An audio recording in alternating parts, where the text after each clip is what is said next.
2 Coríntios, capítulo 1, verso 18 a 22. Texto dessa noite. Estamos demorando para terminar o capítulo 1, né? Certamente, eu diria que o capítulo 1 é um capítulo bem obscuro. Nós estamos aprendendo muitas coisas ao longo desses pequenos trechos da Escritura, mas é um caminho, é um capítulo particularmente que não é tão claro assim nas coisas que ele coloca. O texto que nós vamos ler hoje é mais obscuro ainda. Nós ficamos assim porque eu estudando em casa, lendo, relendo, você precisa prestar atenção para entender, porque ele coloca coisas, você fica certamente lendo em casa, a menos que você ore e Deus ilumine o seu entendimento, você também vai ter dificuldade com algumas partes da Escritura. Isso é normal que aconteça, tá bom? Quando você ler tudo e tudo estiver claro, tiver tudo cristalino para você, toda a leitura bíblica, tem alguma coisa errada. Eu acho que você está lendo alguma coisa errada. Existe uma Bíblia chamada Bíblia na linguagem de hoje. E a Bíblia na linguagem de hoje, na verdade, não é uma tradução, né? Não pegaram os termos no grego e no hebraico e traduziram para a nossa língua, mas é uma paráfrase. O que é isso? Fizeram uma Bíblia na tentativa de quando você lê, explicar o que está acontecendo.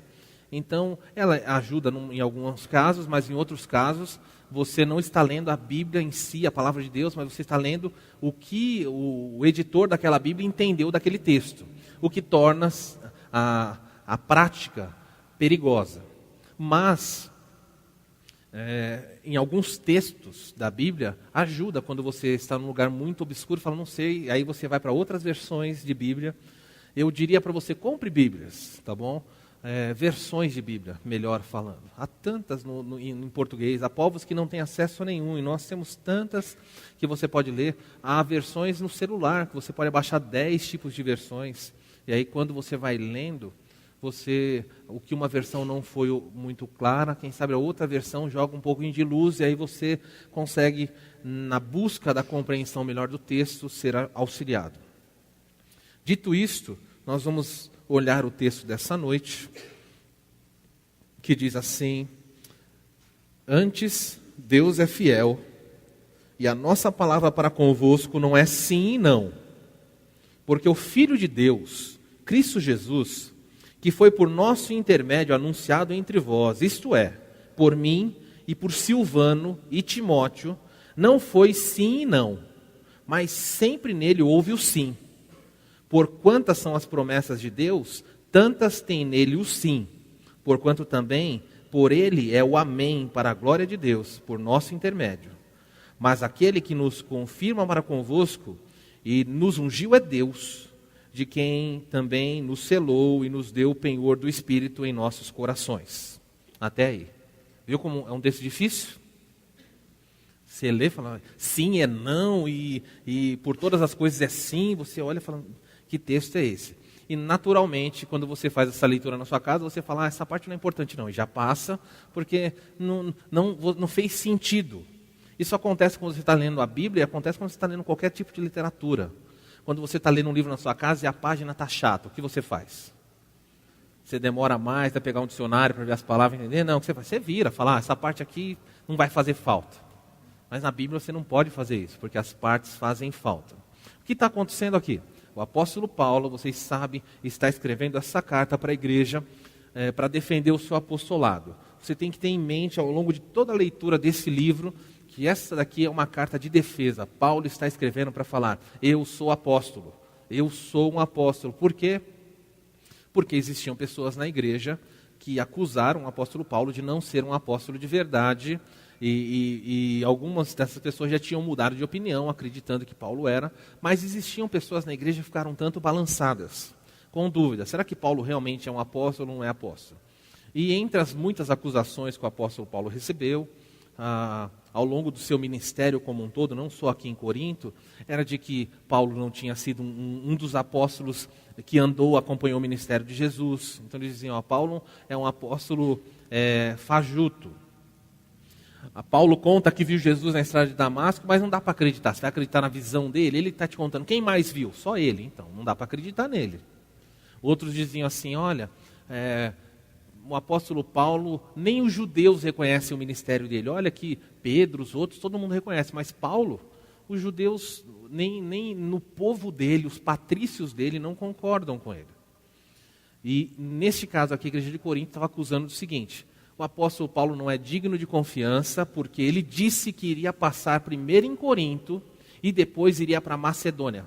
Ok? No mapa, não tem um mapa ali para mostrar para vocês, mas se você lembra um pouquinho do mapa da Grécia, Corinto ficava bem na parte de baixo, no sul dessa região chamada Grécia hoje. E a Macedônia ficava ao norte. E Paulo disse para eles: irmãos, eu vou passar por aí e vocês vão me encaminhar para a Macedônia. Vocês vão me ajudar financeiramente para que eu vá visitar a Macedônia. E depois que eu visitar a Macedônia, onde estavam, por exemplo, a cidade de Filipos, eu vou voltar a Corinto, vou passar o inverno com vocês. E depois que o inverno terminar, vocês vão levantar ofertas, vão separar alguns homens para que esses homens me acompanhem até Jerusalém, para que a igreja de Jerusalém seja socorrida. E no decorrer do ministério de Paulo, houve uma mudança de planos. Paulo, em vez de passar Corinto, Macedônia, Corinto, Paulo inverteu isso. E passou primeiro na Macedônia. Então as pessoas fizeram a seguinte acusação: Paulo não é um homem digno de credibilidade. O apóstolo Paulo não é um homem de palavra. Nós não podemos confiar num apóstolo que diz que vai passar aqui amanhã e passa aqui só depois de amanhã. Esse era o tipo de acusação que estavam fazendo do apóstolo Paulo.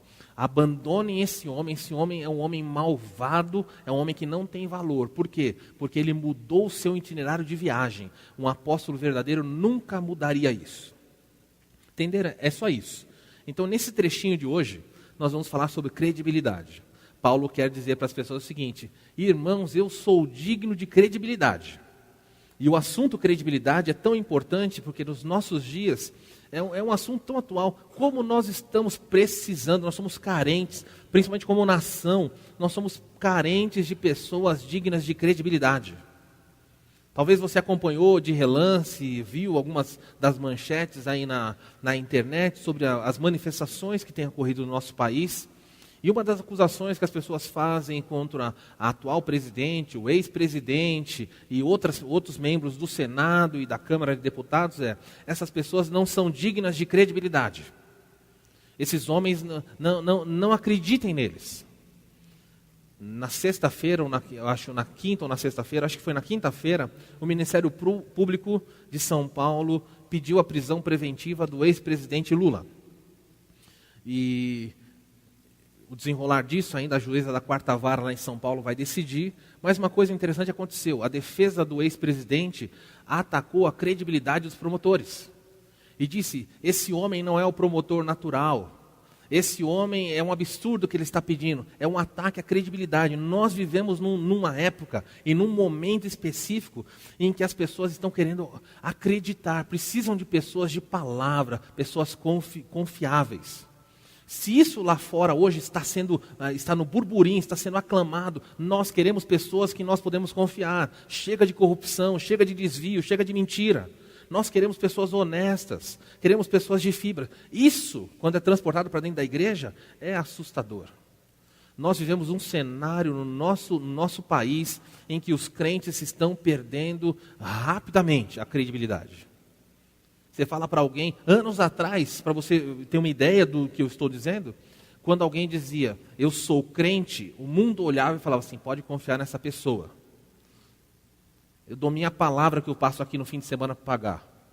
É crente? Pode confiar nessa pessoa, é uma pessoa de palavra. Hoje, o pessoal vai comprar e fala assim, qual a sua religião? Sou crente. Maurício recentemente, modo de falar, 1 ano e meio atrás, né? Ele foi pegar um visto temporário para fazer uma entrevista numa igreja lá no Texas. E quando ele entrou no consulado americano para pedir o visto, era um visto, ele ia ficar só 1 semana, 10 dias nos Estados Unidos e voltar. Ele já tinha morado lá, tinha ido e voltado várias vezes, mas nesse momento ele estava no Brasil e ia visitar uma igreja no sul do Texas. E ele foi fazer a entrevista consular e a pessoa, quando foi entrevistá-la, perguntou para ele, você é evangélico? Ele falou, sou. E o entrevistador perguntou, você é pastor? Ele falou, não sou pastor, mas sou ministro de música, sou evangélico. O homem virou, tinha um vidro na frente, virou para ele e falou assim, Se os pastores mentem, o que dirá das suas ovelhas? E ele sentado ali, ele falou assim: os pastores são um bando de mentirosos. O que você vai fazer no meu país? Eu estou indo fazer uma entrevista. Quanto tempo você vai ficar? Uma semana. Rapaz, a sua situação aqui é muito delicada. Eu vou explicar para você o cenário que eu vejo. Você é um jovem que saiu do Brasil, estudou nos Estados Unidos, fez mestrado lá, voltou para o Brasil, tentou emprego e não conseguiu. E agora você está dando a desculpa que vai visitar uma igreja nos Estados Unidos para entrar no meu país e desaparecer lá, como a maioria dos seus pastores fazem. Eles vêm aqui, pedem vistos, dizendo que vão dar uma palestra, vão dar um curso e ficam ilegal no país. E sabe o que eles dizem? Esses homens de Deus dizem o seguinte, que a vontade de Deus está acima da vontade dos homens. E de que Deus mandou ir por todo mundo e pregar o evangelho a toda criatura. Então nenhum lugar pode negar a minha entrada, porque eu sou comissionado pelo alto Deus. E Deus manda eu fazer isso. Olha a distorção onde as pessoas chegam. Eu posso desobedecer uma autoridade e ficar ilegal num país, por quê? Porque Cristo mandou eu por todo mundo. Então nenhuma polícia de imigração, nenhum departamento de Estado pode me impedir, porque eu fui comissionado pelo próprio Deus. E esse alto funcionário lá do consulado disse: se os pastores são mentirosos, o que são as ovelhas deles? E gente, o Maurício disse, é verdade. É verdade que muitos pastores mentem, mas eu não estou mentindo. Eu não duvido que muitos pastores venham aqui e contam mentira. E eu falo isso para nossa vergonha. Muitos crentes vão pedir visto para ir qualquer coisa e não estão prontos para ouvir um não. Então inventam desculpas e caem em descrédito. Há países como o Japão, por exemplo, tem notícias de amigos que moram lá que dizem que quando o brasileiro entra no supermercado, anuncia no alto-falante: atenção, entrou um brasileiro no supermercado. E não é para aplaudir não, falar parabéns, brasileiro, vai lá comer. Não. É para alertar que entrou alguém desonesto no mercado. Estados Unidos tem aquelas máquinas de jornal ou máquinas de refrigerante, onde as pessoas colocam a sua moeda e abrem lá ou cai alguma coisa que eles querem comprar. O brasileiro chegou lá e descobriu que quando você coloca uma moeda, você levanta a tampa de vidro e você tem acesso a todos os jornais. Mas o americano pega só um e abaixa a tampa. Ele pagou o dele e pegou o dele. O brasileiro logo pensou o quê? Nossa, eu pus uma moeda, agora eu posso pegar 3, 4. Se eu vender, vou ganhar um dinheiro. Outros brasileiros, para nossa vergonha, espero que não sejam crentes, mas não duvido que tenham também. Teve um brasileiro que ele foi tão criativo na maldade, na corrupção, que ele pegou tampinhas de Coca-Cola, de garrafas de vidro. Hoje é difícil achar como é que chama? Não, como é que chama aquela garrafinha? KS. Então a pessoa tira aquela tampinha, ele pegava a tampinha, várias tampinhas de Coca-Cola, enchia de água e punha na geladeira. E fazia todas elas virarem gelos. E depois ele desenformava cada uma delas e riscava no formato da moeda.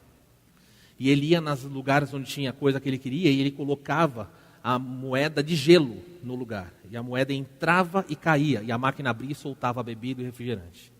Ele falou, nossa, olha que ideia, hein? Irmãos, olha aí. Pastor, fala mais, estou anotando. E esse brasileiro, sem vergonha, dava esse tipo de golpe colocando moedinhas de gelo, cunhada. Olha o trabalho que ele tinha de comer, imitar a moeda, até que pegaram. Aí quando pegou, chora, minha mãe, eu não quero ir embora. Não tem jeito. Nós vivemos uma crise de credibilidade, e no meio evangélico não é diferente. De modo que o tema dessa mensagem é o seguinte, irmão, eu posso confiar em você? É sobre isso que nós vamos falar nessa noite. Será que nós podemos realmente confiar uns nos outros? Melhor, você é digno de confiança? O apóstolo Paulo diz para a igreja o seguinte, eu, Paulo, sou digno da mais alta confiança de vocês. E ele vai nos mostrar nesse texto, porque não só ele, mas todos os crentes deveriam ser dignos de credibilidade. Tudo bem, então a mensagem central do texto de hoje, a lição que nós queremos tirar é essa. A credibilidade do crente deve surgir do seu entendimento das verdades teológicas. Preste atenção, tem gente que fala assim, a Bíblia não é importante. O que nós vamos ver nesse texto é o seguinte: quando eu entendo de teologia, de algumas verdades da Bíblia, algumas verdades teológicas da Bíblia, doutrinárias da Bíblia, devem fazer com que o crente seja alguém com credibilidade. E se você não é alguém de credibilidade, você ainda não entendeu essas verdades. E hoje, o meu desejo de coração é que o Espírito Santo incomode você, a tal ponto que você reconheça essas verdades que nós vamos ver, verdades teológicas, que devem fazer com que o crente seja alguém de credibilidade. O crente não deve ter credibilidade apenas por convenções sociais. Porque é bonito ser alguém confiável. O crente não deve ser alguém de credibilidade porque a família diz, nossa família tem um nome a zelar. O crente não deve ser alguém de credibilidade porque ele fala assim, na função que eu estou, imagina o que vão pensar de mim. Todas essas coisas são verdade. Mas a credibilidade de um crente se baseia na teologia que vai emanar desses textos. Se você entender, são 3 aspectos teológicos. Se você apegar esses 3, são simples, muito simples. Dá para ensinar para as crianças. Eu poderia subir lá e dar aula para as crianças, por de tão simples que é. Se você entender isso, você vai voltar para casa falando, eu preciso ser alguém confiável. Essa semana eu vou ser alguém confiável. Muito bem. A credibilidade do crente deve surgir do seu entendimento das verdades teológicas. O objetivo da mensagem de hoje é mostrar para você o seguinte: quais são então essas verdades teológicas que ajudam o crente a ter credibilidade? Qual é a verdade que eu preciso reconhecer para que eu me torne alguém que as pessoas podem confiar, que eu tenha credibilidade? Muito bem, as verdades teológicas que ajudam o crente a ter credibilidade aparecem aí. A primeira delas vai aparecer no verso 18. E você tem que fazer a leitura sempre atento para ver se o pastor não está forçando e vendo coisas que ninguém está vendo.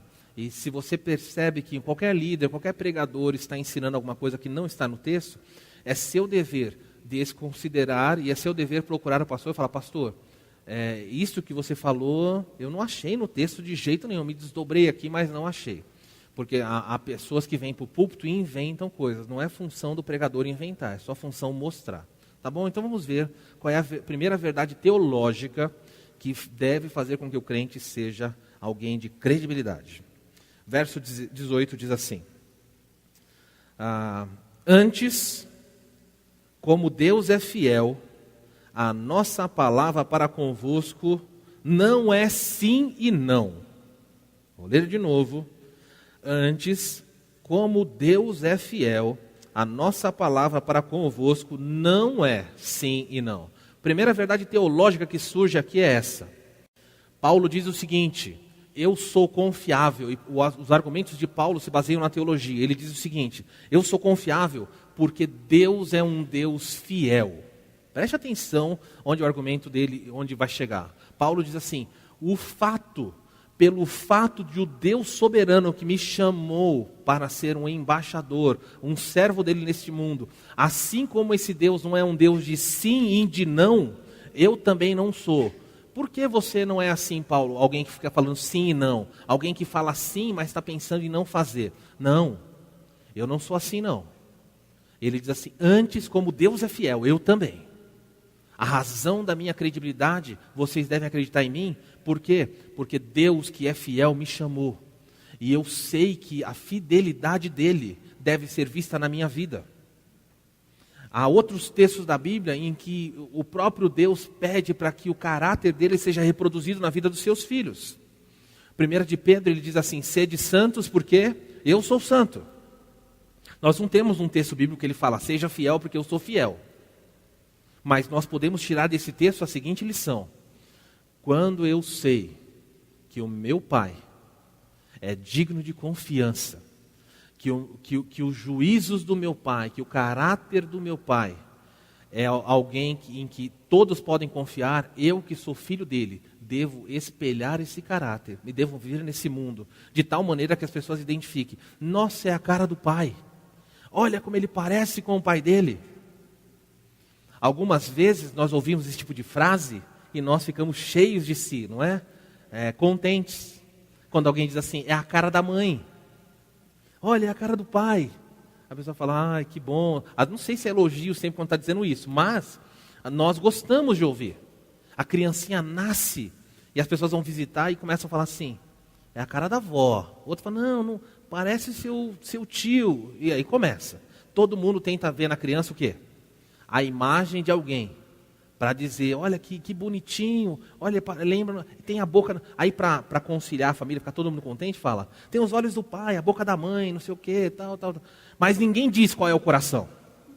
Já viu alguém visitar a criança e falar, nossa, o coração do pai? Já viu alguém fazer isso? Já viu alguém? Você quer ver o coração dos pais? Fale comigo um dia. Eu autorizo você a ficar lá em cima, na sala das crianças. Pôr uma cadeira no canto e só observar. As crianças não vão entender nada, você põe a cadeira e senta. E aí você vai olhar e falar assim, deixa eu ver o coração de quem puxou. As minhas filhas.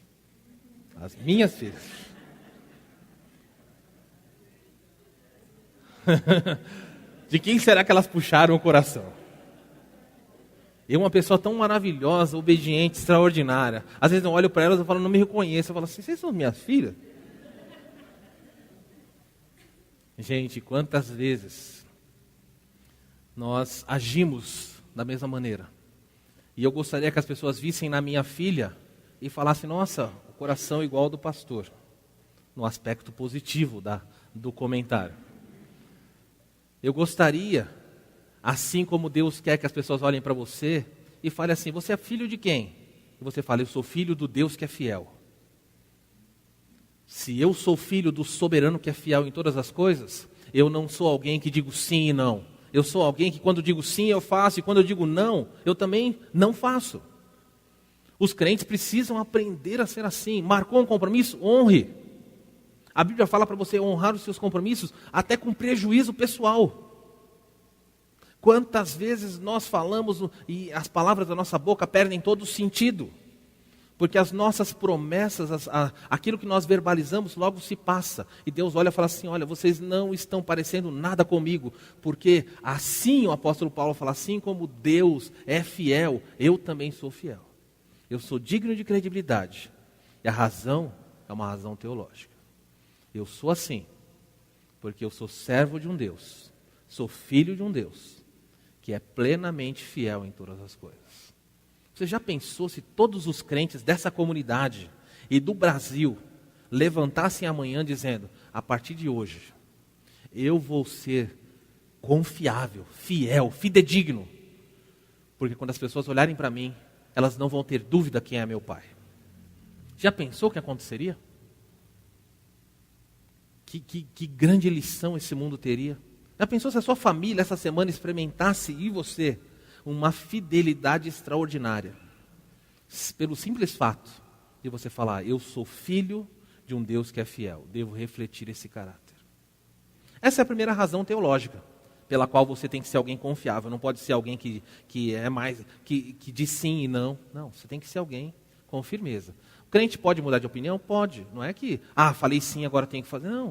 O crente tem que, às vezes você falou sim para uma coisa, procura a pessoa e diz, querido, eu dei a minha palavra, eu falei sobre isso, mas olha, eu me precipitei. Posso reparar isso? Como eu posso fazer? Se não tem como reparar, você tem que honrar. Mas às vezes você pode fazer. O livro de Provérbios diz assim que há pessoas que se tornam fiadores de outros. A Bíblia não condena ser fiador.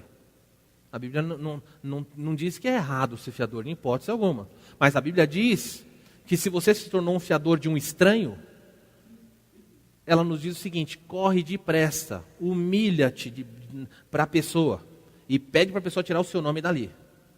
Porque o sábio que escreve, no caso de Salomão, diz assim, por que você vai deixar que as pessoas tirem a cama onde você dorme? Então a Bíblia não diz que é errado ser fiador, mas ela diz que é errado ser fiador de qualquer pessoa. E ela diz que é errado ser fiador quando você não tem condição de honrar também. Isso também é errado. Mesmo que você goste muito da pessoa, se você não pode pagar, você não pode ser fiador. Então o crente pode voltar atrás? Pode. Salomão diz, corra lá e mude isso, saia dessa arapuca que armaram. Mas ele está dizendo, vai se humilhar e pede. O crente não pode dizer sim e não fazer e deixar para lá. Ah, eu sou assim mesmo. Não pode. Primeira razão para o crente ter credibilidade. O seu pai é fiel. Ou se você preferir, vai ficar mais claro. Deus Pai é fiel. Você tem que ser também. A segunda razão aparece no verso 19. Só que o verso 19 é difícil. Então olha aí, lê comigo com atenção para você entender. Porque o Filho de Deus, Cristo Jesus, foi por nosso intermédio anunciado entre vós. Isto é, por mim, Paulo, e Silvano. Silvano é um nome latino de Silas. Tá? É Silas que está aí junto. Foi anunciado por mim, Paulo e Silas. E Timóteo. E não foi, o Jesus que nós anunciamos, não foi sim e não. Mas sempre nele houve o sim. Difícil, né? Muito difícil. Fala, meu Deus. Dá para entender esse versículo? Não. Só dá para entender se você ler o 20.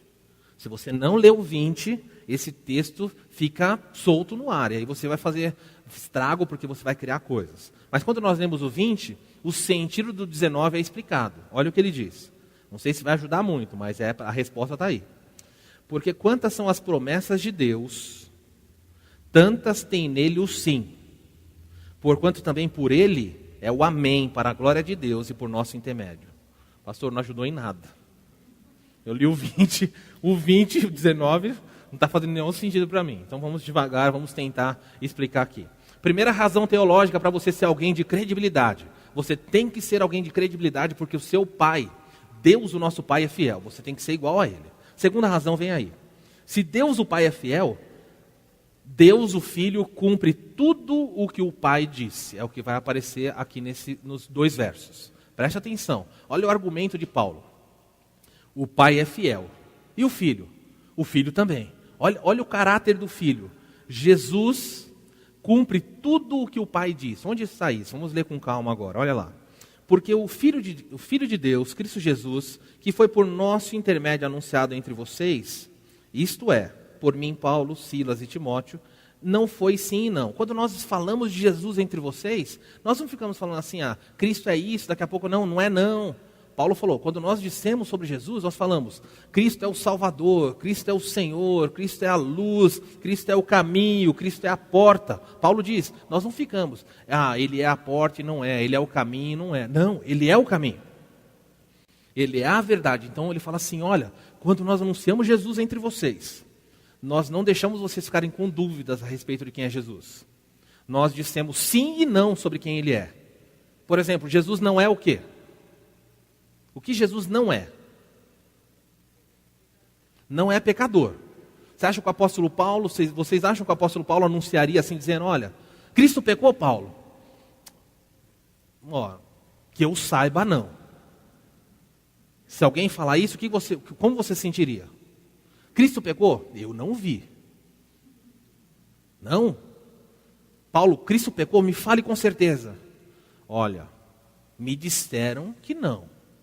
Esse tipo de resposta deixa você como? No sim e no não. Paulo fala, não. Quando nós anunciamos Jesus para vocês, não foi sim e não. Nós dissemos, Jesus não é pecador. Jesus é homem. Jesus nunca mentiu. Jesus é Deus.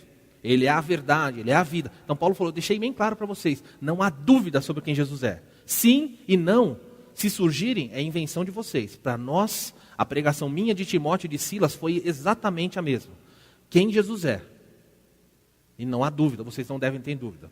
Quantas pessoas hoje estão nas igrejas por aí, nessa noite inclusive, e elas têm um pensamento duvidoso a respeito de quem é Jesus.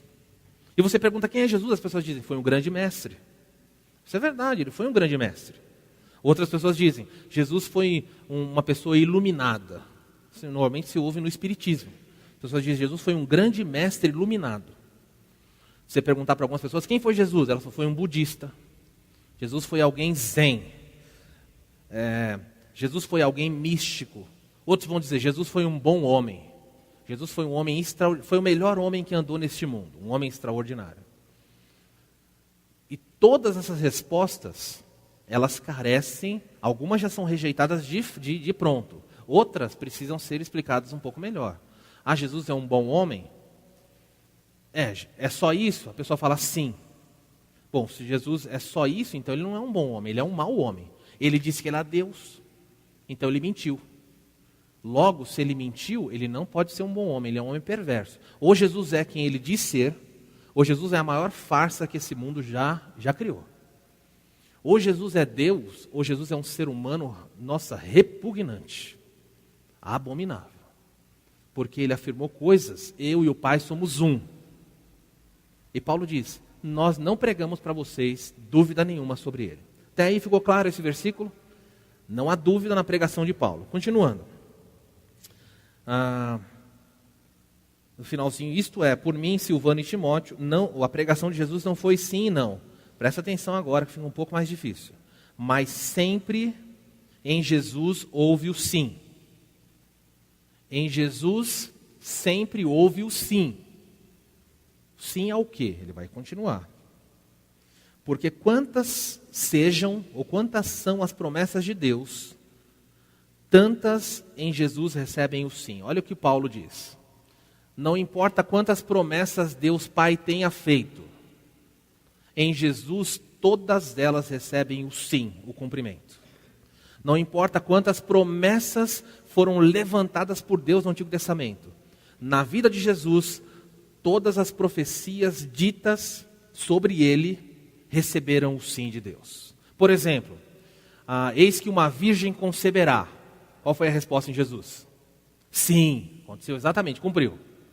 Ele fala assim, Isaías 53, na sua boca nunca achou-se dolo, nem mentira. Olha o cumprimento de Jesus. Sim, ele será colocado, nunca praticou nenhum mal, será colocado na sepultura de um homem rico. Sim, ele levará sobre si os nossos pecados. Sim, para cada promessa que foi dita sobre ele em qualquer lugar da Bíblia, Paulo diz assim, em Jesus, todas receberam o sim, todas se cumpriram. Não houve nenhuma, Jesus cumpriu tudo aquilo que o Pai disse sobre ele. Você não precisa ter dúvida. Você imagina como seria acreditar num Senhor em que, no citei Isaías 53, fala assim, pelas suas pisaduras fomos sarados. Essa resposta recebeu sim em Jesus ou não? Recebeu ou não? Sim, recebeu. Só que é delicado essa parte, porque nós ficamos doentes. Não ficamos doentes hoje? Mas o texto fala que ele, pelas pisaduras dele, nós somos sarados, ele levou o castigo que estava sobre nós, as nossas iniquidades. O texto de Isaías fala, ele carregou as nossas enfermidades. Mas você fica doente. Você não fica doente? Como lidar com textos assim? Há irmãos de outras igrejas que, mal orientados, vão para textos como esse que eu citei de Isaías e dizem o seguinte, eu não aceito a doença sobre mim, porque a Bíblia diz que Jesus levaria toda a enfermidade sobre si.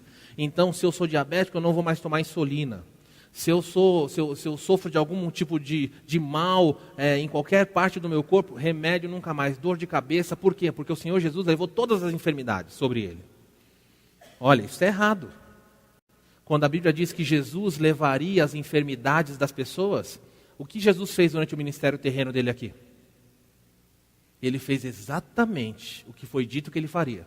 Ele encontrava um cego, curava. Ele encontrava um paralítico, curava. Ele encontrava um morto, levantava. Ele mesmo diz isso quando João Batista manda perguntar, manda saber se é ele mesmo que temos que esperar ou é outro.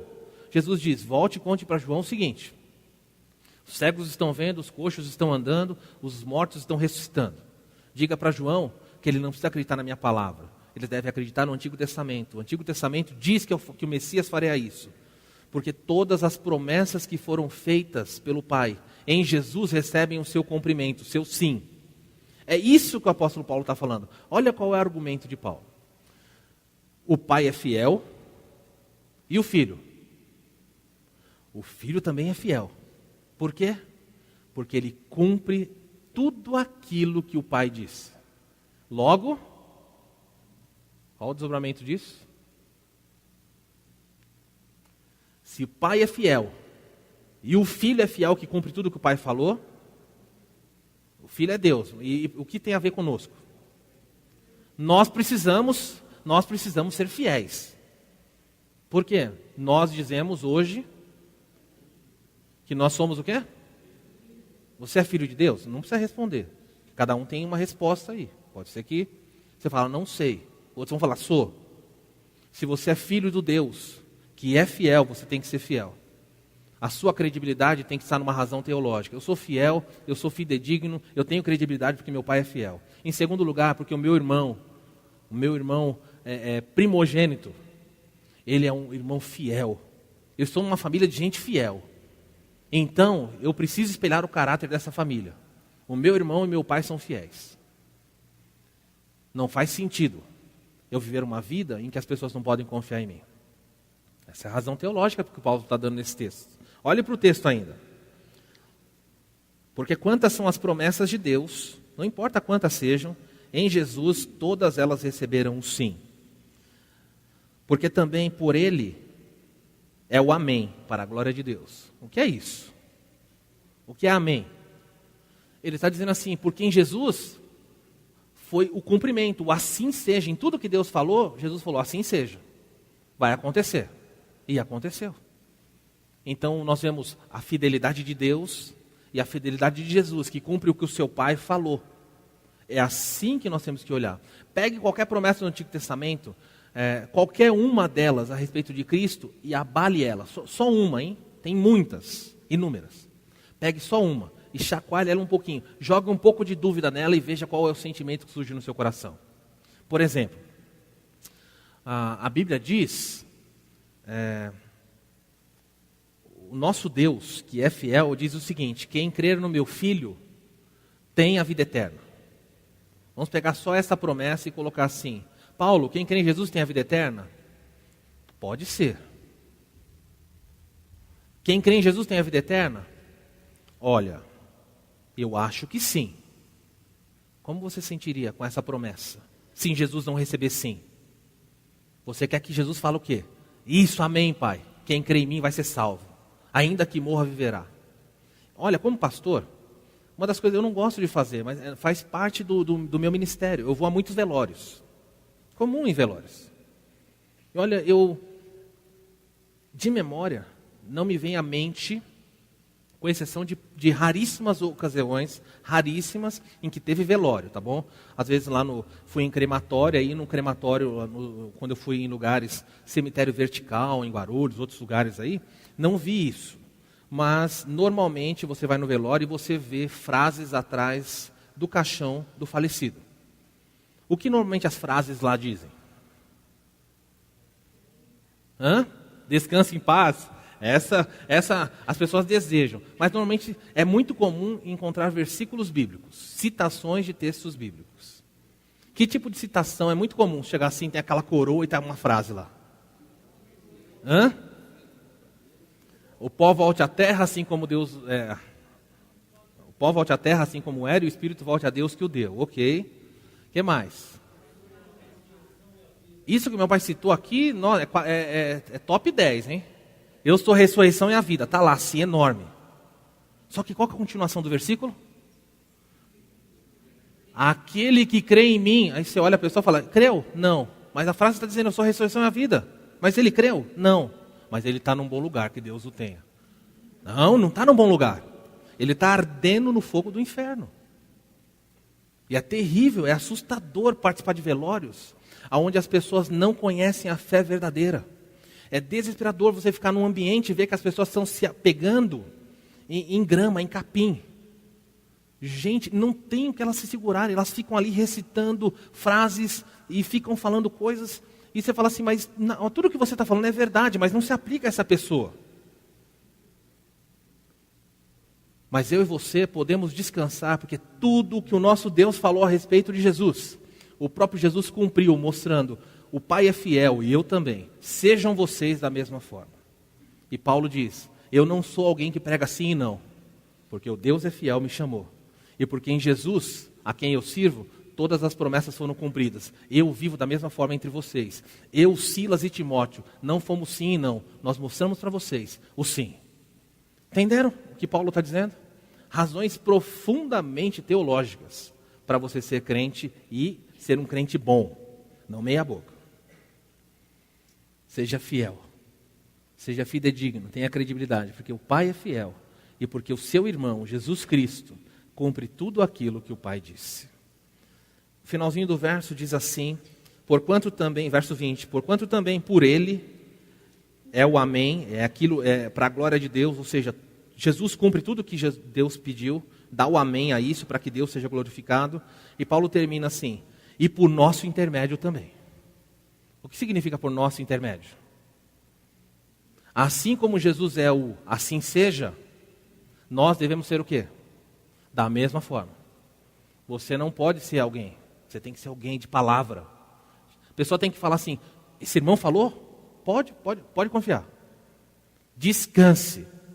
Esse irmão disse isso. Não fique preocupado com mais nada. Como é bom quando você está numa igreja, o irmão fala assim, pastor, sabe aquele problema? Deixa que eu resolvo. E você fala assim, pode, irmãos, igreja, descanse. Se essa pessoa disse que vai resolver, ela vai resolver. Ela vai até o final, ela vai dar um jeito para resolver. Só se for uma coisa impossível, senão ela vai resolver. Quando aquela irmã disse assim, conte comigo. E a igreja fala, será, pastor? Nós temos professores, nós temos músicos, nós temos irmãos nas diferentes áreas da igreja. Nós precisamos que você seja fidedigno. Quando você falar assim, todo mundo fala, esse irmão é de palavra, essa irmã é de palavra. Se não for assim, está errado. Você não espelha o seu irmão Jesus e nem o seu pai Deus. Mude isso. Jesus é o amém. E Paulo diz, por nosso intermédio, nós também damos amém ao que Deus falou. Há uma última razão teológica para que você seja alguém de credibilidade. Ela está no verso 21 até o 22. Mas aquele que nos confirma para convosco em Cristo e nos ungiu é Deus. Vou ler de novo. Aquele que nos confirmou como apóstolo para convosco, é isso que Paulo está dizendo, em Cristo, e nos ungiu, nos separou para isso, é o próprio Deus.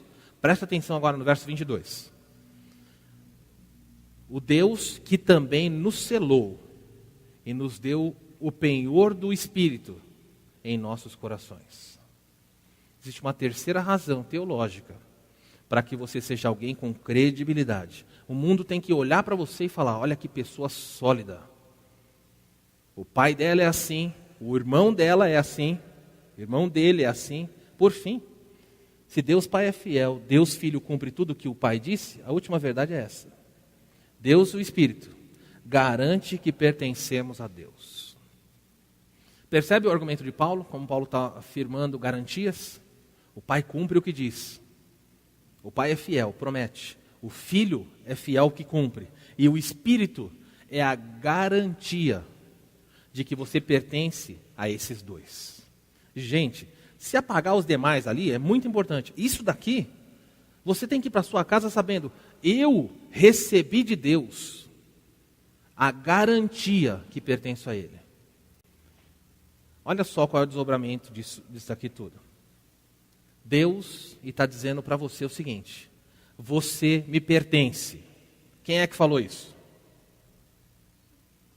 Quem que falou isso? Deus Pai. E o que Deus Pai é? E o Deus Filho fez o quê? Cumpre tudo que o Pai falou, não é?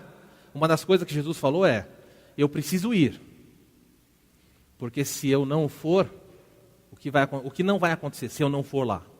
O Espírito Santo não vem, eu preciso ir e eu vos enviarei o Paracletos, o Consolador. E ele habitará em vocês e ajudará vocês a lembrarem de todas as coisas que eu tenho vos ordenado. E mais, em outros textos da Bíblia, Efésios capítulo 1, versículo 13, por exemplo, Paulo diz o seguinte, o Espírito Santo é o selo, é a garantia de que você pertence a Ele. E meus irmãos, não importa quem você seja, rico ou pobre, inteligente ou inculto, não importa se você tem uma família nobre ou se você nasceu num lar muito humilde, não importa o que vai acontecer com você daqui a anos, se você vai adoecer de uma doença grave, ou se você vai desfrutar de saúde até morrer, se você vai viver sempre de aluguel ou vai ter muito patrimônio. Não interessa. Do ponto de vista de Deus, Ele fala assim: eu comprei você, você me pertence. E a garantia de que você me pertence, eu que sou fiel, eu vou colocar sobre você a terceira pessoa da Trindade, habitando em você, selando você como garantia de que eu sou o Deus fiel que vai cumprir isso aí. Essa figura de selo, para nós é uma coisa que não é tão forte, mas no contexto da época do apóstolo Paulo, era comum as pessoas buscarem madeira na África, trazendo madeira por navio de lugares distantes, e as madeiras quando chegavam no porto eram descarregadas. Quando você lê a construção do templo por Salomão, fala que os navios chegavam de todos os lugares do mundo, trazendo madeira nobre, cedros, trazendo coisas de alto valor para serem empregadas ali na construção das coisas que Salomão estava empreendendo. Muitas das coisas que Salomão construía eram madeira revestida com ouro. E o texto diz que havia tanto ouro na época de Salomão, tanto ouro que a prata era desprezada. Você vai falar: eu vou revestir isso com prata. Isso é porcaria. E quando nós olhamos para isso, e nós vemos essa figura que Paulo está empregando, os navios chegavam e descarregavam a madeira. E às vezes era tanta madeira que as pessoas compravam, normalmente, eu não sei como hoje chama isso, isso acontece, por exemplo, em meio de farmácia, hoje em dia, para vocês entenderem. As farmácias vão até as indústrias comprar remédio, e elas não têm força financeira para comprar aquele remédio barato. Então o que elas fazem? Elas se unem na cidade, algumas farmácias, e fazem uma compra única. E elas conseguem um desconto maior. E depois divide cada um a sua cota. Então elas se juntam para comprar. Na época de Paulo era a mesma coisa. Vamos comprar madeira? É muito caro eu pegar um navio só para mim. Eu não quero tanta madeira assim. Então chamava-se vários empresários e cada um comprava uma cota. E o navio vinha trazendo a madeira de longe. E quando chegava no porto, a despesa era dividida e era tirado da embarcação toda aquela madeira nobre. E muitas vezes as pessoas olhavam e falavam assim: nossa, veio mais madeira do que eu estava pensando que eu teria. Eu não tenho lugar para armazenar tudo isso. Então vamos fazer o seguinte: vamos armazenar essa madeira todos nós juntos. Vamos colocar num lugar, vamos cobrir essa madeira, proteger. Cada um de nós vai construir o seu celeiro e quando estiver pronto você vem e busca a sua madeira. Aí eles pensaram: mas e como é que nós vamos saber qual é a madeira de cada um? E eles falaram: faz o seguinte, vamos amarrar essas madeiras em lotes e vamos colocar um selo. Aí quando você vier buscar sua madeira, você vai ver vários lotes, você procura que tem o seu selo e retira aquele lote e leva embora, é teu. E Paulo usa essa figura para dizer o seguinte: o Deus que é fiel e o Filho que cumpre em todas as coisas, selaram a sua vida como garantia de que eles vêm buscar. E sabe o que é mais bonito nisso? Que muitas vezes quando as pessoas voltavam para buscar madeira, às vezes demoravam para voltar. Voltava rápido. Quando voltava, sabe o que tinha dado na madeira? Não em toda, mas algumas madeiras estavam com, como é que chama? Cupim, o que mais dá em madeira? Caruncho, o que mais dá em madeira aí? Isso aí, cupim e caruncho, não sei se é a mesma coisa, não é a mesma coisa, né? Então, tinha madeira lá cheia de bicho. Tinha madeira também que estava empenada, ok? Então tinha madeira que ondulou. E quando a pessoa vinha buscar o seu lote, os mercenários da região, o judeu é esperto, ele sabe disso no contexto de negócio. Ele falava o seguinte: quanto você quer para deixar essas madeiras com bicho? Quanto você quer para deixar essas madeiras tão tortas para mim? Eu pago. E muitas pessoas deixavam aquilo que não servia ali e levavam só a parte nobre. Mas o apóstolo Paulo nos diz que quando Cristo vier para buscar os que lhe pertencem, ele vai procurar o seu selo e vai levar cada um de nós. Falar baixinho. Vai levar os crentes cheios de bicho. Vocês estão rindo, né? Olha os carunchos. Eu estou vendo caruncho. Olha quanto caruncho. Não chacoalha muito que cai caruncho no chão. Cupim. E torto. Será que ele vai encontrar vidas tortas? Será que ele vai encontrar algum crente meio empenadinho? Não é penado, empenado é outra coisa. É empenadinho. Mas sabe o que é interessante? É que quando Jesus voltar e falar, eu vou levar tudo. Mas deixa esse daqui. Não, vou levar tudo, é meu. Mas isso não presta. Eu sei que não presta. Ele não vai mentir, é verdade. Ele fala, eu sei que isso daqui tem pouca utilidade, mas eu sou poderoso para dar a utilidade dela, a utilidade que eu quiser. Se lá no meu reino eu quiser colocar ela no chão, ou quiser colocar numa parede, eu farei. É meu. Vou levar cada um daqueles que eu comprei. Nenhum vai ficar para trás. E é nesse sentido que você tem que olhar e falar assim, como é bom ter o selo do Espírito Santo como garantia. Porque quem me selou é o Deus fiel, cujo Filho cumpre tudo o que Ele diz. E eu posso dizer amém, confiante de que eu recebi dEle o penhor, a garantia de que eu serei redimido. Meus irmãos, se você quiser uma razão para você ser digno de confiança, está aí, 3 razões teológicas. O Pai, o Filho e o Espírito. Se isso não te impacta, não sei mais o que vai fazer você ser alguém confiável. Será que o seu medo de ser confiável na sociedade é só para não ter o nome sujo? Será que o que te assusta é o cartório?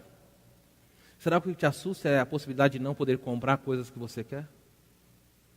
Você deveria olhar para essas verdades e elas deveriam jorrar na sua vida uma firmeza em que as pessoas olharem para você e falem, eu sei quem é teu pai, eu sei quem é teu irmão e eu sei quem habita a tua vida.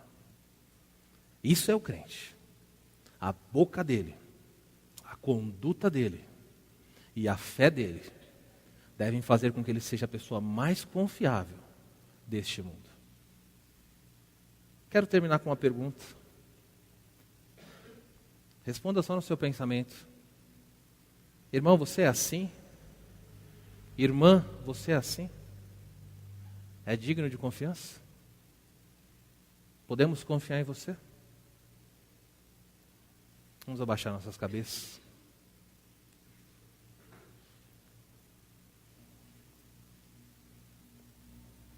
Vou dar alguns instantes para você orar. É você digno de confiança?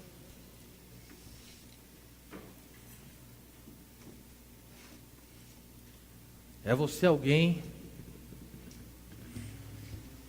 que espelha o caráter do teu pai?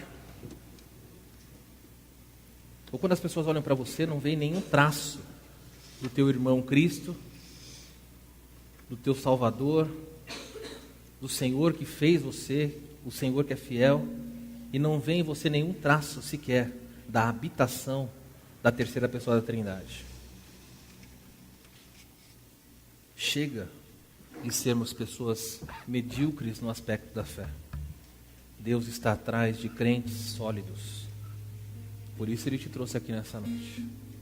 Ó Deus de toda graça, que sonda os corações, minha súplica nessa noite é para que o Senhor incomode cada um de nós aqui. E se nós não temos credibilidade na igreja e na sociedade, Senhor, fecha os nossos lábios. Porque quando pregamos, porque quando anunciamos verdades tão poderosas, nós nos tornamos motivos de zombaria, de brincadeira, envergonhamos o teu nome, a tua igreja. Quantos de nós têm um discurso bonito, mas uma vida torta? Quantos de nós dizem sim, mas fazem não? Quantos de nós são totalmente indignos de confiança? Senhor, queres mudar isso na nossa vida? Que haja no nosso coração profundo temor. Que o mundo conheça o nosso Pai, o nosso irmão e o nosso selo. Que a partir de hoje, Senhor, com a Tua ajuda, as pessoas percebam que nós somos dignos da mais alta confiança. Essa é a súplica que eu faço, em nome de Jesus. Amém.